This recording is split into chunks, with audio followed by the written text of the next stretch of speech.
Najbolji teniser sveta Novak Đoković i njegova supruga Jelena nedavno su proslavili njen jubilarni 40. rođendan na način koji će dugo pamtiti, spajajući duboku emociju, porodične vrednosti i magiju crnogorskog primorja, gde su pronašli svoju oazu mira. Ovaj događaj nije bio samo obično slavlje, već kruna njihovog dugogodišnjeg odnosa, pažljivo isplaniran do najsitnijih detalja, kako bi održavao sve ono što kao par predstavljaju. U fokusu ovog posebnog dana bio je Novakov gest koji odigrao se tačno u ponoć, ostavljajući sve prisutne bez daha, a pred svega slavljenicu. Dok su stajali zagrljeni na obali mora, pod okriljem noći, Jelena i Novak su posmatrali nebo nad Bokokotorskim zalivom, na kojem se odigrao pravi tehnološki emotivni spektakl. Pomoću pažljivo sinhronizovanih dronova na tamnom svodu ispisana je svetlosna poruka namenjena isključivo njoj. Hvala ti za sve što dolazi. Ova rečenica, iako jednostavna, nosi u sebi težinu decenija zajedničkog života, podrške, odricanja i ljubavi, a magičan trenutak duboko je raznežio sve prisutne prijatelje i članove porodice, koji su imali privilegiju da prisustvuju ovom intimnom, a opet veličanstvenom prizoru. A ono što ovaj rođendan čini dodatno specifičnim jeste jedan neobičan detalj koji godinama prati Jelenine proslave, a koji je ovog puta dobio potpuno novu dimenziju. Jelena Đoković je javnosti poznata kao osoba koja duboko promišlja o svakodnevnim navikama i tradicijama, a jedna od najpoznatijih tiče se upravo rođendanskih torti i svećica. Ona ima poseban i vrlo utemeljen običaj da nikada ne duva rođendanske svećice.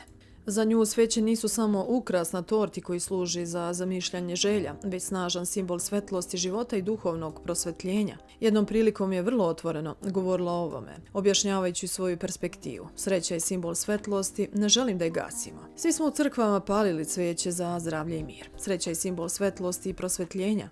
Onda sam se zapitala kako to da život slavimo gašenjem sveće dok zamišljamo želju. Odlučila sam barem u svom domu promijeniti taj običaj. Ova njena filozofija bila je vidljiva i prošle godine, kada je sa Novakom i decom Stefanom i Tarom proslavljala svoj 39. rođendan. A na fotografijama proslave moglo se jasno primetiti da na njenoj torti zaista nema svećica. Međutim, čini se da Novak ovu njenu misao o svetlosti prepoznao je i odlučio da podigne na jedan potpuno novi, monumentalni nivo.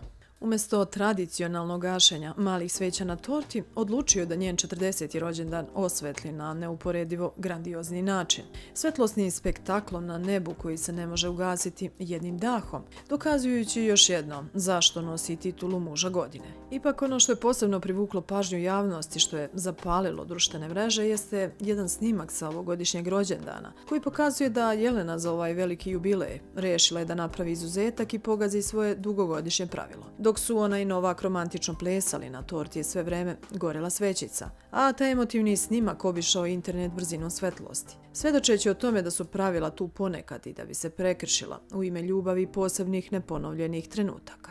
Ova proslava je samo jedan u nizu podsjetnika na snagu njihovog odnosa koji zvanično krunisan je brakom na Svetom Stefanu u Crnoj Gori. Njihovo venčanje, koje je tada privuklo pažnju svih svetskih medija, bilo je elegantno i raskošno, a prema pisanjima celokupna organizacija ovog događaja koštala je oko 2,5 miliona evra. Ipak iza glamura i naslovnih strana Novak i Jelena su pre svega roditelji koji svakodnevno suočavaju se sa izazovima vaspitanja dece u specifičnim okolnostima koje donosi svetska slava. Njihov pristup roditeljstvu je izuzetno promišljeno, o čemu oboje često i vrlo otvoreno govore. Oni imaju sina Stefana i ćerku Taru, a njihov dom je mesto gdje se o emocijama i odnosima razgovara bez zadrške. Jelena ranije je istakla da u njihovom braku, kao i u svakom drugom, postoje slaganja i neslaganja, te da smatra da je to potpuno prirodno u jednom zdravom odnosu. Zanimljivo je njeno viđenje konflikta pred decom. Mi volimo kada naša deca vide da se mi ne slažemo, da nauče kako na zdrav način konflikt može da se reši. Konflikta će uvijek biti, svako ima pravo da izrazi svoje mišljenje, naravno sa poštovanjem da to bude uvaženo. Za sada smo to dobro savladali kao partneri i roditelji. Njena poenta je da deca ne treba da odrastaju u iluziji savršenstva, već da treba da usvoje zdrave alate za rešavanje problema.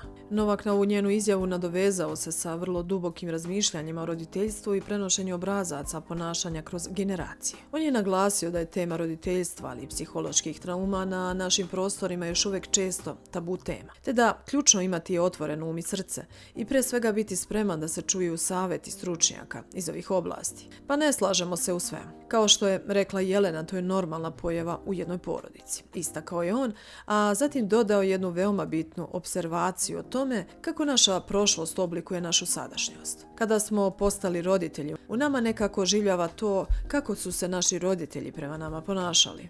Kako smo mi proveli detinjstvo, kako smo mi vaspitavani, prosto to je nekako ukorenjeno u naš genetski kod i onda se to odražava na naš način roditeljstva.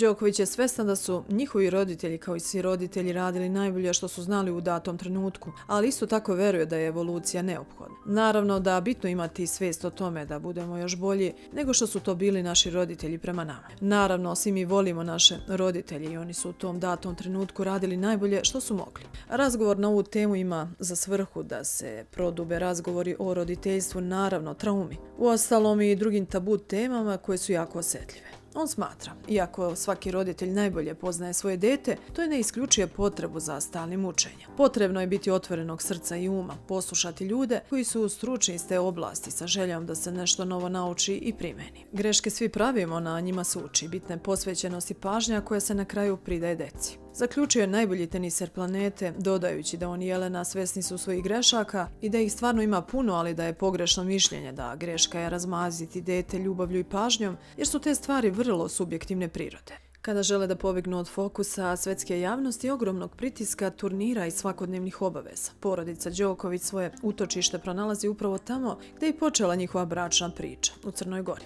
Međutim, njihova baza nije u prepunim turističkim centrima, već u jednom skrivenom magičnom kutku Bokokotorskog zaliva. Skriveno je između Kotora i Perasta. Na sve 7 km udaljenosti od drvenih zidina starog grada Kotora nalazi se Ljuta. Malo primorsko naselje koje mnogi sa pravom smatraju jednim od najlepših bisera ne samo Boke, već i čitavog Primorja. Za razliku od popularnog letovališta na Crnogorskoj obali, gdje tokom letnjih mjeseci apsolutno vladaju gužve, glasna muzika, buka, neprekidna vreva turista iz svih krajeva sveta. Ljuta uspjela je da odupre se vremenu i sačuva ono što danas je postalo prava retkost i najveći luksus. Savršen mir, netaknutu autentičnost i ovaj istinski stari duh nekadašnje Boke.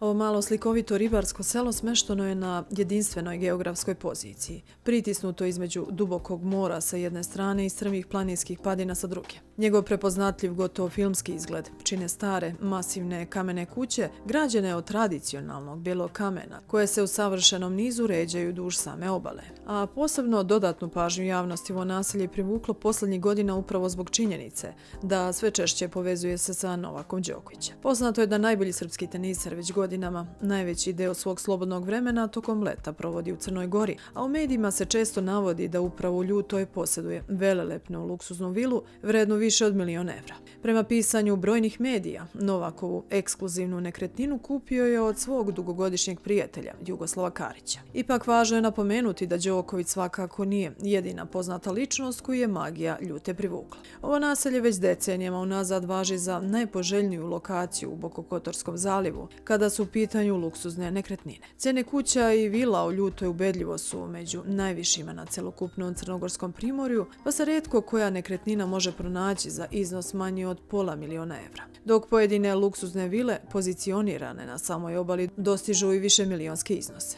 A na kraju, kada se spoje svi delići slagalice o Novaku i Jeleni Đokoviću, od glamuroznih milionskih venčanja i spektakularnih proslava rođendana pod svetlima dronova, pa sve do dubokih intimnih razmišljanja o vaspitanju dece i svesnom roditeljstvu, jasno je da oni nisu običan javni par. A šta vi mislite o njihovom neobičnom načinu života, vaspitnim metodama i gestovima koji spajaju tradiciju i modernu tehnologiju? Pišite u komentarima, lajkujte video i subscribeujte se na kanal.